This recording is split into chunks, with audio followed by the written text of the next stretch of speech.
You know, as adults, you gotta go out and run errands sometimes, Jake. And at the stores, they're selling Christmas trees, Christmas decorations already. It's October, the 10th, to be specific. When is it too early to start decorating for Christmas? Now, I want to make myself clear here because I'm as big of a Christmas guy as anybody. I love the Christmas spirit. My first NFL purchase, you want to know, wasn't anything sexy. I got a bunch of Christmas decorations to decorate my first apartment. This is too early. This is too early. Thanksgiving, especially us being football guys, Thanksgiving is football season. Christmas is bowl season. That's how I associate it. It's just way too early for me. Yeah, there's a debate in my household about when the Christmas decorations go up. My wife would like to have a combo platter of Halloween and Christmas. She'd like to do a mashup. Halloween, right? I personally think that if you're celebrating, if you're putting anything up before Thanksgiving, you're wrong. So I know people like to get their items early. You don't want to be the last one to go out and get your decorations because, of course, the shelves are bare, but this is ridiculous. Is there a good sale, maybe? I mean, I could be talked into it if there's a nice sale on a good Christmas tree. How but if often it's just for should the you be sake, buying decorations anyway? Like, once you get them the first time, shouldn't you just put them in a container and bring them out next year?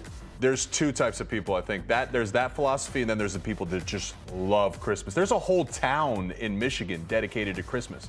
Biggest Christmas superstore in America. Fun fact. Interesting stuff here. Stuff I did not anticipate getting into on Red Corner, Blue Corner right here on Stadium.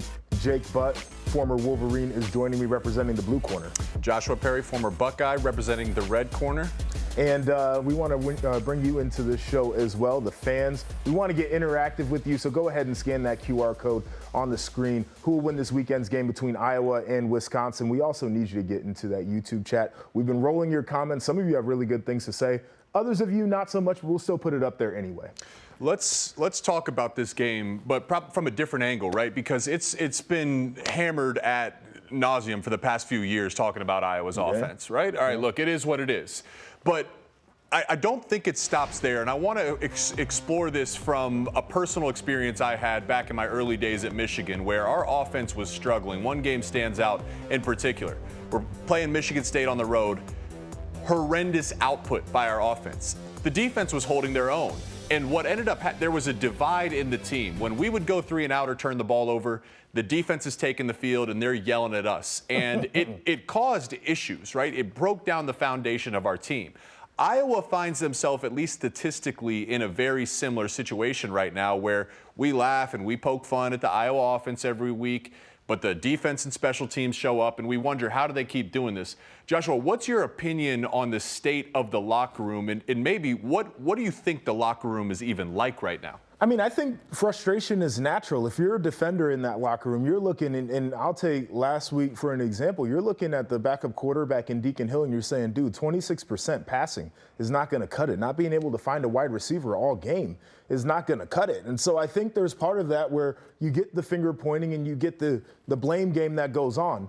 But we saw what happened in the offseason with Brian Ferentz and his contract, and those players knew exactly what was going on. And there were transfer windows that they could have hopped in the portal and said, I'm too good of a player to be here, and the game is only going to be the defense. I'm too good of a player to stick around and be on a team where I'm not exactly sure where we're going to be because one side of the ball is so bad at what they do. So those players knew it. I think there are a lot of guys in that locker room that are like, hey, you know what? Don't even worry about the offense. Don't even worry about what's going on that side of the football because it's about us. This is a program that's built on defense. We're built on special teams, and we can win the game. They want to put points on the scoreboard. We can do that ourselves, and maybe that's how you hold this thing together. Yeah, I think the expectation, what you just touched on there, is a big reason for why they're able to hold this together. Because the defense probably already knows what it is, right? They know that their margin for error is 0, and in fact, it has to be even. They have to find ways to score points or put their offense in favorable positions anyways. We are critical about Kirk Ferentz. We are critical about Brian Ferentz, and that is totally fair. But I do think something that doesn't, we have to acknowledge the fact that Kirk has done a good job of shutting out all the outside noise. Yes. There is many teams that would crumble with the jokes that run on Twitter on every single given week. So I want to give him credit for holding the culture together, but I also want to look at this again from another angle. And I think someone in the locker room as a player on the offensive side of the football has to stand up and say, guys, like, this is not all on Brian. This is not all on Deacon Hill or Cade McNamara when he was in there, or Spencer Petras last year.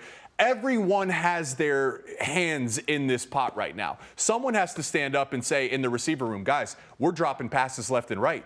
We have no margin for error anyways. We have to make all the easy ones, and then we still have to make the challenging ones as well. Someone has to stand up and say, we're hitting jugs after practice. We're catching 100 balls each. Someone in the offensive line says, guys, I know meetings only go till 6 tonight. We're having a player-led meeting until 7:30 until we get this thing figured out. The running backs help out with the pass protection. Deacon Hill, you got to hit all the things in the flat as well. Like, Kirk has done his job of keeping this locker room together, but it's on the players to figure out a solution now at this point.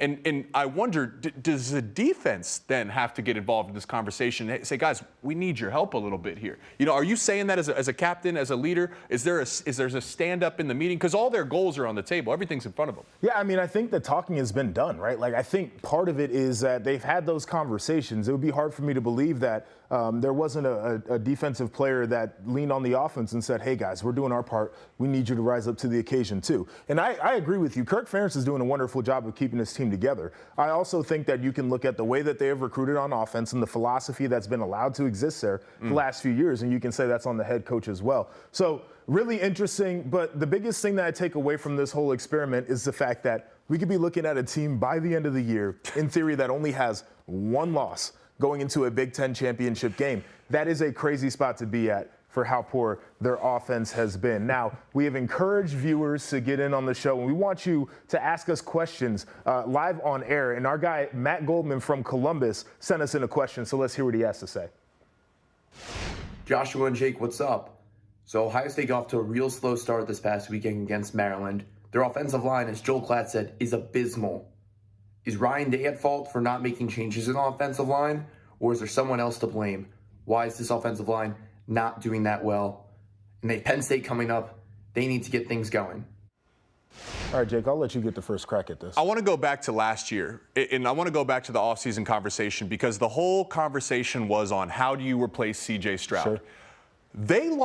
Ohio State lost 3 linemen to the draft last year. Okay, so you're replacing 3 NFL guys. Well, how are they doing in the NFL? Well, they're standing out. They stood out in the preseason. They stood out early. So You're replacing 3 elite NFL talent. You don't just go one for one. Yes, that does then come on coaching. That does come on leadership within the locker room. But that in mind, this has been my storyline for the whole year for Ohio State. This sets their ceiling. I have no worries about the skill. I think McCord's fine. I actually think he's progressing. But one thing about an offensive line or trenches in general, when you have a good offensive line, everything's easier.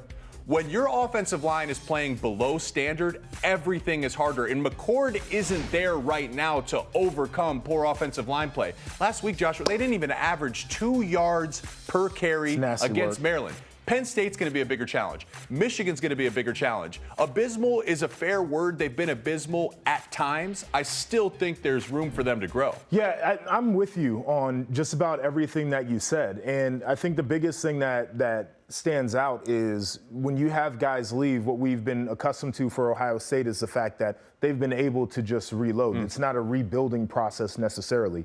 They haven't recruited and developed very well at the offensive line. That is apparent to me. And the idea that Kyle McCord is progressing, and the thing that stands out to me about Kyle McCord's game is he's a dude that steps up and responds in big situations. Had a terrible first half against Maryland, stepped up, had a really good second half. In the Notre Dame game, they needed a final drive, and there were some questionable passes there, but he rose to the occasion every time and responded with the right play after some bad plays. I'm not worried about any of that, but if they cannot put him in a position to be successful, if they can't use the run game to help their quarterback out because their offensive line is not playing well, this is where the challenges really come. I want to ask you a real quick question. When you won the national championship, how much credit did you give to that offensive line throughout the season? How important were they in your success? It was really important, right? And they had NFL guys on there, but the one position where we were weak was right tackle, and that was a guy who never played in the league, but he got better game after game. It's the one thing I'm not necessarily seeing right now from Ohio State is that the guys are getting better and better game after game. Now, we talked about how recruiting might help Ohio State on the offensive line, but take a look at Michigan. It was done well across the board in the recruiting trail, top 20 in each of the last 5 seasons, but that does not impress Indiana's Jalen Lucas. I feel that, everybody think Michigan is a big powerhouse, but I feel like here, like we got the same type of athletes those teams have. But I'm just ready to play, man. We all ready. We got the same type of athletes. I mean, what do you think? Oh, yeah, this is one that you say it and maybe you don't realize how bad it is, and then you get out of it and you look at your phone and Twitter's blowing up. You're like, oh my God, what was I thinking? There's no way he could possibly believe this, right? I respect the confidence. You should never go in there waving the white flag to a game, but at some point you got to be real. This is one of the most talented rosters in college football. No one's saying that about Indiana. Yeah, I mean, I don't want to be rude to the kids, but we're going to be honest about what Indiana's got going. It feels like they have more of a MAC offensive line than a Big Ten offensive line. Their skill positions are not up to par with what they have going on. They've got some really good skill players. Like individually, there are some guys that stand out. Defensive side of the ball, too. Yeah, but if we evaluate as a whole, one for one, if we went down the line, you would pick 90% the Michigan guys over the Indiana guys. That's kind of how the game of college football works. We always talk about the lack of parity. Part of that is personnel. Finite resources, you got to spread them out. And Michigan's been able to get a majority of those guys. Ohio State and Penn State have done that too. Indiana is not a team who can recruit in the same world as them. And I would even look at Jalen Lucas as a phenomenal player. Sure. But when I see him physically, that's not a stature that's imposing, right? That's the difference between a place like Indiana and a place like Michigan. The dudes all look like NFL dudes at Michigan. At Indiana, they might have a few, but that's not the whole roster. Look, as far as athlete goes, like, listen, Jalen Lucas is one of them. He's a great athlete. The problem when you say one of these, when you say a comment like this, now it's on you to go out there and prove it. So you're kind of setting yourself up to failure. It's always better to just say, hey, we respect them. You know, we got some work. We have some areas to improve upon. When you make a grand statement like this, Michigan doesn't need any help being motivated. You just gave them bulletin board material, and now you have to go back it up in a scenario that was already hard enough to back it up anyways. Real quick, chances that they can pull off the upset? I can't say 0%, but it's less than 1%. It's just a really bad matchup. These programs are in two completely different places right now. Yeah, I would fully agree with that statement. All right, we're going to take a break right here on Red Corner, Blue Corner. Coming up, we're going to open up the mailbag and respond to some of your questions, have a little conversation with our guy Sam Brief. That's coming in just a few, but be sure to keep it right here on Stadium for Inside the Association. Our guy Sham Sharania will join the crew to help break down the latest in the WNBA Finals. That's at 3 p.m. Eastern coming up.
We're back. This is Red Corner, Blue Corner right here on Stadium. That's Michigan great, Jake Butt. I am Ohio State good. Joshua Perry, great. Good. Last week we had one of our loyal viewers, Sam Brief, who went a perfect 5-0 on game picks.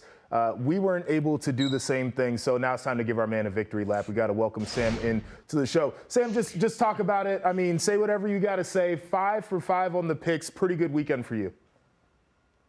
Listen, that's a win. That's a win for Northwestern, right? You talk about Michigan great, Jake Butt, Ohio State good, Joshua Perry. How about the Wildcats in the win column and with the Northwestern alum picking up a dub? No one trusted Oklahoma. No one trusted Iowa. And, I mean, Jake went against the Wisconsin Badgers against Rutgers. What are we thinking?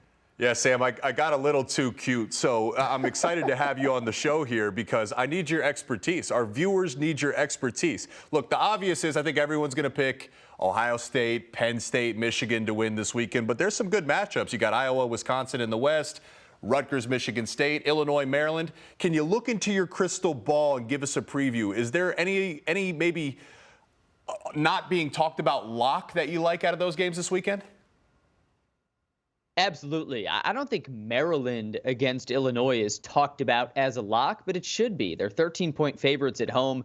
Their only loss this season was in the shoe against Ohio State. They were up 17-10 in the third quarter. I trust Taulia Tagovailoa to get it done against an Illinois defense that's given up almost 450 yards per game, hasn't gotten a Big Ten win. There's no trust for me with this Illinois team. I trust Maryland, though. The Terps are disciplined. They're at home in a late afternoon kickoff. I've got the Terps winning big. Consider that a rock-solid lock. I like that. I think it's a great pick out of you. One of the games that interests me that people aren't talking about is a Michigan State-Rutgers game. When you talk about a path to 6 wins for either team to see if they can make a bowl this year, this is going to be a huge matchup in terms of that. And then I circle back to my alma mater. You know they've struggled with Purdue just historically, and Purdue's the spoiler makers, right? Like they're known for knocking off top 5 teams, but you remember, I think it was 2018 where they lost that game, got blown out in a game where they were playing against an unranked Purdue team. Ohio State was number 2 in the country at the time. Not saying that's going to happen this weekend, but I know my blood pressure is going to be a little elevated. Now, Sam, you mentioned that you're a proud Northwestern alum. They just had homecoming over the weekend. Some of the people that I know that went out there said the tailgating scene was cool. It was a little bit popping over there on campus. But if I'm going to Evanston, what's the best pig out spot? I was one of those people. I was part of the boots on the ground in Evanston, and I did pig out at one of my favorite jaunts, which is also the favorite of many a Northwestern alum, and that is Tomate Fresh Kitchen on Noyes Street, about a 10-minute walk south of Ryan Field. Some of the best carne asada tacos that you will ever have. Gentlemen, Tomate Fresh Kitchen. Anyone who went to Northwestern has had a bite of one of those tacos. All right, Sam, noted. Looking forward to trying that next time I'm in Evanston, and thanks so much for joining. I'm going to be reaching out to you this week. I need some help with my picks, all right? I just made it public, but let's keep it quiet outside of this show today, all right? So I appreciate it, Sam. I'll win you some cash. See you guys. Sounds good. All right, I think we got another comment here from Jackie, going back and continuing that Iowa conversation, and it's a very fair question here. How does Iowa keep putting out killer pros, but the team developing them consistently just isn't good?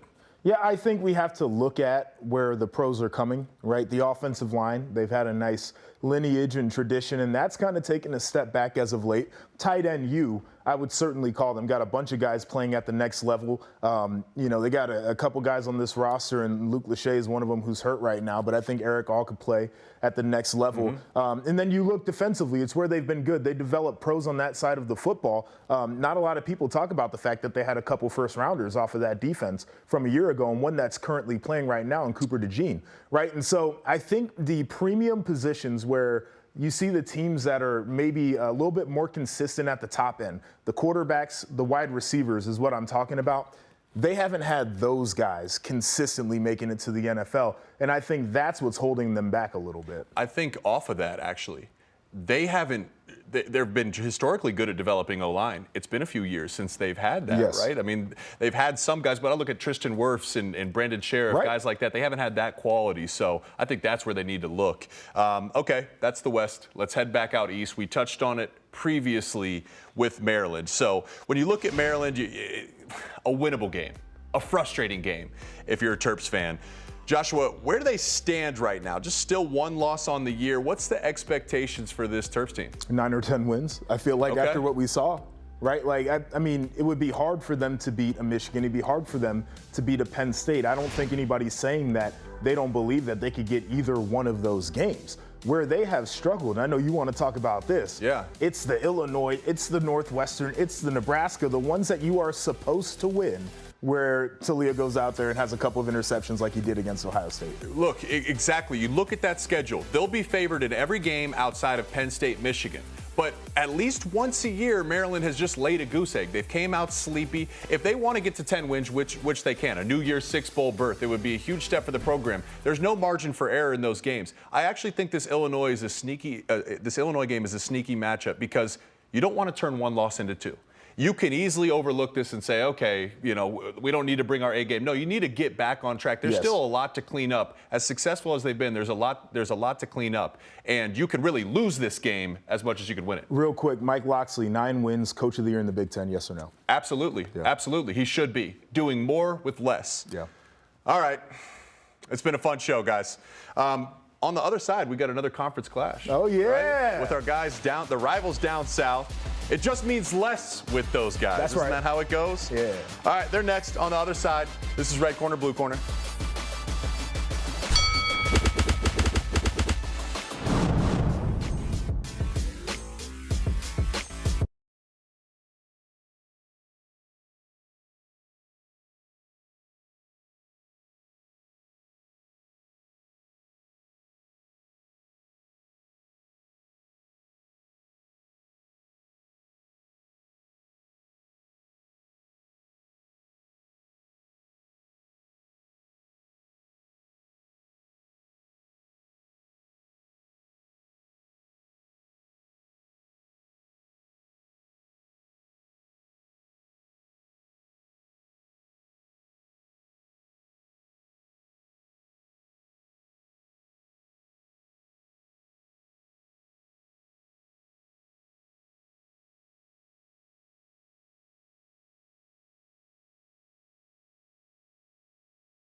All right, welcome back in. This is the moment you have all been waiting for. It's time for the conference clash. Of course, it's the Big Ten versus the SEC. It's the rivals down south versus red corner, blue corner, right here on Stadium. So I'd like to welcome our guys in from the rivals down south, T-Bob Hebert. And let me make sure I get this one right. 3-time national champion, A.J. McCarron. Is that right? Guys, how you doing? What's up, boys? What's up? I don't know about you, AJ. I was just showing you all my Star Wars stuff. I have a bad feeling about this. Something feels very stinky about this segment we're about to walk into. Oh, well, let's see how stinky it is. We have a fun game we'd like to play with you guys. It's time for a blind resume. All right, so we have 2 teams we're going to look at, and you guys will get to pick. There's one from the SEC and another one from another conference. So Team A, Team B, check out these resumes. Look at the strength of schedule, total offense, total defense, same record. What do you guys think? Who are you picking there? Okay. I am selecting Team A here. Yeah. Who would that be in the Big Ten? I think Team B is probably Alabama, maybe? I don't know. I mean, obviously, Team A has a better resume here. Yes. Team A would be Maryland, and Team B would be the basketball school Kentucky. from the SEC, Kentucky. Wow, how cool is that? One of them's ranked and the other one's not.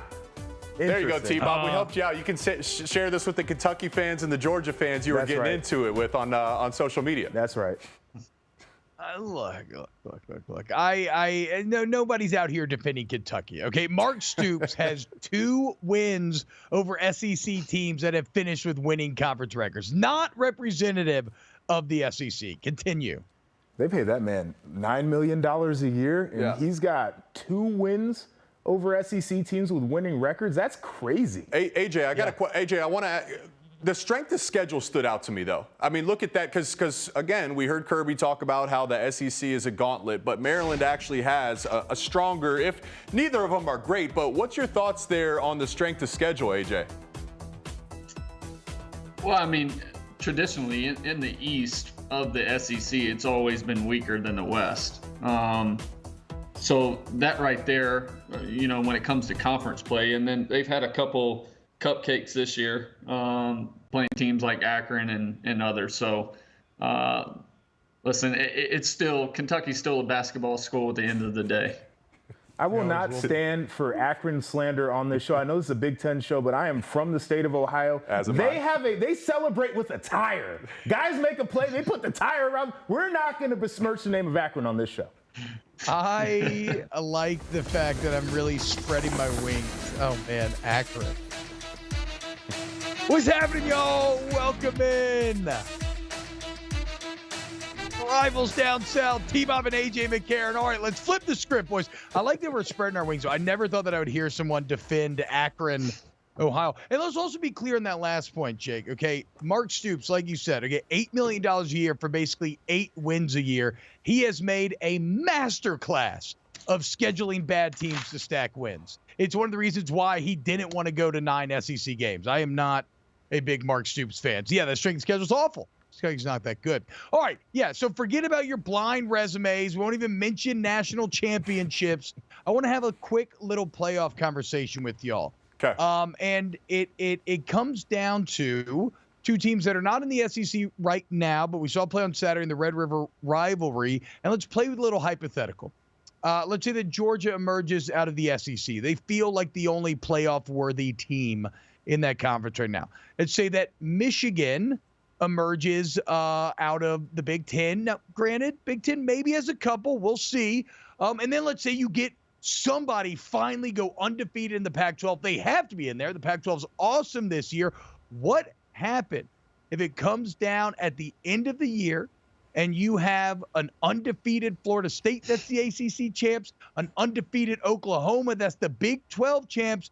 Who would be the final team? And Jake, we'll start with you. Who do you think? Yeah, I'm going to just go with Oklahoma. One, I think they're actually, if I had to bet, I would say Oklahoma's more likely for this scenario to play out. So I like them in that instance. A huge win last week against Texas. That's a big step forward. Now, really, they got Kansas as is their next biggest challenge. But the biggest thing for Oklahoma is they're going to have to most likely beat Texas again. Yes. And that's a team that the voters have loved all season going back to preseason. So it wouldn't be just once. It would then be twice. And to beat a good team twice, there's something to be said about that. So if they run the table and say they beat Texas again in the Big 12 championship, it's going to be hard for the voters to keep out Oklahoma. Yeah. Go ahead, Joshua. I think it's interesting. I would agree with you there. And what's hard for Florida State, I think the ACC might be a better conference than people give credit for, but their win against LSU's not looking as good as it once did. And, they struggled with BC. The win over Clemson, we don't know what that's going to be by the end of the year. I just look at Oklahoma, and I think a lot of people get caught up in stories as well. This is a great defense that wasn't very good last year. They were second to last in the Big 12, and now phenomenal on defense, probably the reason why they won that game against Texas. And I think if they could beat Texas 2 times in 1 year, having that little endorsement of beating one of the big brands of college football, I think gets the committee to be on their side. AJ, I mentioned the potential of getting 2 Big Ten teams in, and then I threw a little subtle shade at Alabama, calling UGA the only playoff caliber team in the SEC this year.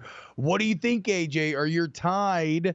Do you think they have a chance at this thing to end up in that Final Four? I mean, there's always a chance, right? I think the playoff situation this year is going to be different than what it's been in the past, because I think not only so if Alabama beats Georgia, if Georgia goes undefeated all the way to the SEC championship, Alabama somehow beats Georgia, then you're talking about 2 SEC teams being in there. But I also would say you have an argument for 2, Big 12 teams being in, Oklahoma and Texas. If Oklahoma goes undefeated and loses in the Big 12 championship to Texas, you also have an argument for 2 Pac-12 teams being in it. And I would say those 3 conferences have more of an argument right now with USC and Oregon being out in the Pac-12 than, the Big Ten having 2 teams. T-Bob, Well, can I share with you my nightmare scenario real quick? And I want to get your opinion on this. So I agree, AJ. There's a high degree of likelihood we're looking at a number of teams with 1 loss with a strong case. So let's just assume it's that. Let's assume it's Alabama and Georgia playing for the SEC championship, and let's assume Georgia's undefeated up into this point. And then Alabama beats them. Is there any, I could just feel the stink in the air and having to talk to you guys if they put both teams in there. Is there any chance that they leave Georgia out if they lose in this case? I would hope that they would, but that's me personally. I hate when 2 teams from any conference make it. When you're talking about a 4-team playoff, I want that to be essentially a tournament of champions, right? I want teams that won their conference then facing off to win a championship. I understand why Ohio State made it last year. I understand the reasoning behind why multiple SEC teams made it this year. But to me, as we prepare to move on to the 12-team playoff, if in this final year you could have 4 of the 5 conference champions, all of these regional powers meeting up in this final national tournament, to me that's the ideal. So I don't want 2 for the Big Ten. I don't want 2 from the SEC. I want 1 from each. All right, boys. Real quick. Go ahead. Jake, you can't ask T-Bob that, and I love T-Bob, but he has nightmares at night about 2 teams from the same conference being in there, okay? Because he doesn't have good memories from the national championship years ago. Okay, that's aggressive. That's aggressive. Because, yes, I have literal football PTSD from that. And we're actually going to touch on it on the end of today's Rival Down South. I'm going to grill AJ about why he did to me what he did to me. But Joshua, Jake, we got to let y'all go. Thank you so much. Red corner, blue corner, you're all the best. And we'll catch up with y'all later. All righty. All right, fellas. All right, so check it out. We mentioned going from 4 to 12. This is what a 12-team playoff looks like right now. You'll have your 6th highest-ranked conference champions. That's your Power 5 and the highest-ranked group of 5 member. And then you'll have 6 at-large bids given out. Now, obviously, this is becoming a bit flawed because one of the Power 5 conferences is not going to be such anymore. Like the Pac-12 will not be worthy of that automatic bid. I'm someone who thinks it's very simple. Okay, give the highest-ranked Power 4 conference champions a bid, give the group of 5 a bid, and then just go to 7 at-large instead of 6. I never doubted people's ability to make it overcomplicated. AJ, I know you have some feelings though on this 12-team playoff. I believe, I don't want to put words in your mouth. Are you a fan of expanding to 12? No, I'm not at all. I don't know what problem you solve by adding more teams, right? I mean, college football has gone through these eras of trying to problem solve, and nothing has worked out in their favor. The BCS era, they did it all off of, algorithms and figuring out who played the toughest schedules and stuff like that. And then whoever was number 3 always complained, oh, well, we didn't get in. We should have been in. So then they move into the college football playoff era. All right, we're going to take the top 4 teams. And then all of a sudden, whoever's 5th or 6th is crying and making an argument on, oh, well, we should have been in. We only had 1 loss. How does this team with 1 loss get in? And we don't get in. Like, by expanding, what are you solving? Because, okay, us going to 12 teams, and we think it's going to solve this whole huge problem that we've had for years. All of a sudden, now whoever's 13th or 14th or 15th is going to be complaining that they should have been in. So at what point do we stop expanding and just stick with one deal and say, listen, win your games. If you win your games, you don't have an issue and you don't have to cry about possibly getting in. Like, I just don't get it. So there is a wonderful simplicity to what you were talking about. Absolutely. Keep it simple, stupid. Win your games, you win the championship, it's all good. I agree also that, you think it's tough to discern between 4 and 5? Good luck sorting. Right now, let's just do by the AP poll, we'll just go to 12, even though technically it's not exactly how this would work. North Carolina's 12, Ole Miss is 13, Louisville's 14. Oregon State's 15, Utah 16, Duke 7. These are all teams that feel relatively even with one another. So I feel you, sorting through that mess is going to be a disaster. But there's a couple truths here. One is that TV rules college football now. Look no further than the playoff expansion and everything else, right? What this is going to create is a lot of badass big-time TV matchups. Right? Like what if you got to see USC play Oklahoma right now in Norman? Like, everybody's watching that game. We're all fired up for the game. And look, I also think there's something to be said of when it was the BCS and you really did have a third best team in the country that felt like I wanted a shot. Like, I kind of believe that team maybe did have a legitimate chance at winning. Now, the 12th best team, if you're right now, let's say you get left on the outside, you're Ole Miss looking in. I don't know that I believe Ole Miss is capable of winning natty. So I'm not going to hear those complaints as much. So I'm a fan of the expansion simply because I want more big badass football games. And I do think whoever manages to survive this gauntlet will feel like a very satisfactory championship. I feel like that champion will have earned it on the field ultimately. No, I mean, I totally agree with you, T-Bob. Listen, money rules everything. NCAA since the start of it has been all about money, and that's just the way it goes. They are going to figure out a way to get their dollar at the end of the day. And I'm fine with, from a business standpoint, expanding, but at what point do we say, all right, how many games are these kids going to play on top of that? Mm-hmm. I also think you're going to run into an issue of more and more guys sitting out when it comes to the college football playoffs. Like, guys that are guaranteed first-round picks, I think you're going to run into more and more guys that choose to sit out. Hey, we probably don't have a chance to win. We're getting in as the 10th seed, whatever. Why risk it? I'm going to have to play all these extra games. There's no reason. I'm a guaranteed first-round pick. So I really think you're going to see that issue start to, creep up. I could see that going either way. I could see maybe more guys in theory sticking around because they feel like they have a chance, but I'm with you, right? Why would I expose myself to 3 games extra potentially of wear and tear if they're going to be the 12 seed? Or I do think for bowl season, though, we've already seen bowl opt-outs really start to catch on. I think that's going to just, this is going to exacerbate that situation. But Hey man, I'm here for I'm here for the big games, and yeah, I want to see like random matchups like Texas and Oregon and Eugene. Like I'm just a sucker. Like I'm the John, I'm the Mark. The NCAA walks into the bar and they know they can sucker me into taking them up to my room. I am the Mark. I'm aware and I'm fine with it. It is what it is. All right, when we get back, speaking of being the Mark, we got to talk about Mark Stoops, man. He said the quiet part out loud, and in doing so, I think displayed some real bad leadership. We'll talk about it next here on Rivals Down South.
I can't believe I'm putting stock in Jimbo again, but God, I'm on the boat. The decaying dynasty is real. A&M by 2 touchdowns. Ooh, AJ, who you got? Too much bad blood still. Saban's still pissed off for Jimbo running his mouth at SEC Media Days. He'll have the team ready to play Bama. Wow. AJ, spot on the money. Truer words have never been spoken. SEC Mike looking like a clown and would later dress as one on that SEC podcast. Shout out our guy, Mike. AJ, a perfect 6-0 weekend on the picks. How we feeling, man? Listen, I told you fellas, it wasn't, I think the exact words I said was not a chance in hell. So I don't understand the hype behind Jimbo. Texas A&M is back into a panic. They're trying to figure out who can go dig up some more oil, figure out how can we get some more money. We got to pay out this contract over here and get Jimbo out. Coach Petrino, listen, all the hype that he brought behind the offense, Max Johnson, it didn't work out for him. It didn't look good. Bama, I thought, played well. Still too many self-inflicted wounds from false starts, holdings, stuff like that. They got to get rid of that. I mean, they're way too penalized as a team. But I was proud of Bama, and I picked that one out. Yeah, it's a rough place to be if you're an A&M fan and you're like, what's really the difference between 70 million and 60 million? Or 50 million or 40 or 30, because it don't go down to under 30 till like 2027. So, I mean, you either got to crap or get off the pot if you're Texas A&M. How about this, though, AJ, when it comes to Bama, it's Halloween, and all I keep thinking about is how Nick Saban is truly the killer from the Scary Movie, right? You think you got him dead. You think finally he's gone. And then the zombie hand pops out the grave once again. And this time, even with a ton of mistakes, even again being down at halftime, even though they couldn't run the ball. I mean, I know sack yardage kind of gets rushing is dumb, but at the end of the game, you look up at 23 carries for 22 yards and you still win the game. What did you see out of Jalen Milroe? And how does that affect your confidence of the Tide going forward? Well, it's like I said, I think Tommy's starting to find, Tommy Reese, the OC, is starting to find a little bit of rhythm with Jalen. He's not asking Jalen to make full field reads, start right, work all the way left. It's more simple. Hey, we're going to cut off half of the field. All right, if it's one high, you're reading over here. If it's two high, you're reading over here. I think by simplifying that, it seems to allow Jalen to play faster from a mental standpoint, and then him just using his feet. Listen, if your first read's not there and you have speed the way you do, take off and get what you can. When you get outside of the pocket, then coverage starts to break down and you can make some, big pass plays by extending the play from that sense. But I think Tommy's starting to find a little bit of rhythm in this offense, is kind of trying to start to figure out their identity. And but like you said, when it comes later into the season, they got to be able to run the football. So I think that's one thing they have to figure out coming up. Yeah, and look, I mean, you look up, it's October, and Alabama's in control of the West once again. The song remains the same. We'll see, though. I want to talk Alabama, Georgia, maybe a bit later in the week. Right now, I want to talk about Mark Stoops. As when I first saw this quote on Twitter, AJ, I was like, I don't know if this is real. And then, no, it was. Mark Stoops on the Mark Stoops radio show saying, quote, he was asked about fans complaining about losing to Georgia. He said, quote, fans have that right to complain. I give it to them. I just encourage them to donate more, because that's what these dudes are doing. I can promise you, Georgia, they bought some pretty good players. You're allowed to do that these days, and we could use some help. That's what they look like these days, and you've got 85 of them. I encourage anybody disgruntled to pony up some more. AJ, I mean, what's your immediate reaction when you hear that? Well, he's not lying. Listen, Kentucky's been a basketball school for years. And if they want to make this change to where they want to be able to compete in the SEC East, especially, not even just the overall SEC, but just keeping it in the East side of it. Listen, they are going to have to figure out a way to, donate more and get more guys to want to come to Kentucky to play football, not basketball. But at the same time, as a leader, a head coach, it makes me question him a little bit. Yes. From the sense of, if you're a player, how does that quote make you feel? Okay, coach, we're 5-1. Are we not good enough? Are you saying, like, all week you were saying, hey, we have a chance to beat these guys. If we come out and do what we're coached to do, we'll be in a position to win. And all of a sudden now you're saying right after the game, oh, well, if we had 85 of those guys that they have on their sideline, I'd be undefeated. We would have won that game. So how do your players take that now moving forward? It's going to be interesting to see what type of season Kentucky has for, throughout the rest of the year. And look, we are simpatico. That was my exact reaction. Okay, he's telling the truth. But when I talk about saying the quiet part out loud, I'm not talking about NIL. That's not quiet. We all know that. You buy players now. Like, everybody knows that. That's cool. It's whatever. I want players to get paid. That's great. The market says they should. That's capitalism. That's America. The quiet part out loud is exactly what you just referenced. It's taking a giant dump on your players. It's a masterclass in bad leadership. Also, the full quote, AJ, it's a longer bite, but he starts off by saying, we're not going to make excuses. We could do that, but no, we're going to get in. We're going to work. We're going to do this. And then he's like, but here's a litany of excuses for why we actually got our ass kicked 51-13. It's like,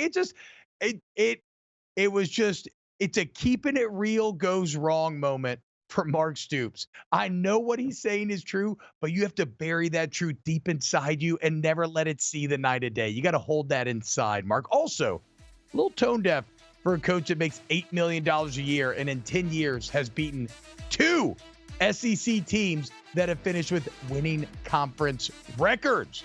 All right, still to come. I'm going to pepper AJ with questions about the worst night of my life. Finally get to the truth of it. More on Rivals.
Welcome back to Rivals Down South. I am T-Bob Hebert, and I'm about to dive into an investigative report. Me and this man with me, AJ McCarron, nigh a decade ago, played a national championship game against one another. Although we had emerged victorious out of T-Town 96 during the regular season, they spanked us 21-0 in the national championship, and I have questions. AJ, I was told by a member of the neighbor's family that basically Nick Saban had a sports psychologist study our team, that Tyrann Mathieu was the head of the snake, and that y'all specifically game planned to attack Tyrann Mathieu on the sideline with height to demean him and cut him down in front of us. AJ, is this true? Yes, that is 100% true. We had planned that whole big break, practicing during that time, getting ready for it. We were going to come out, throw early.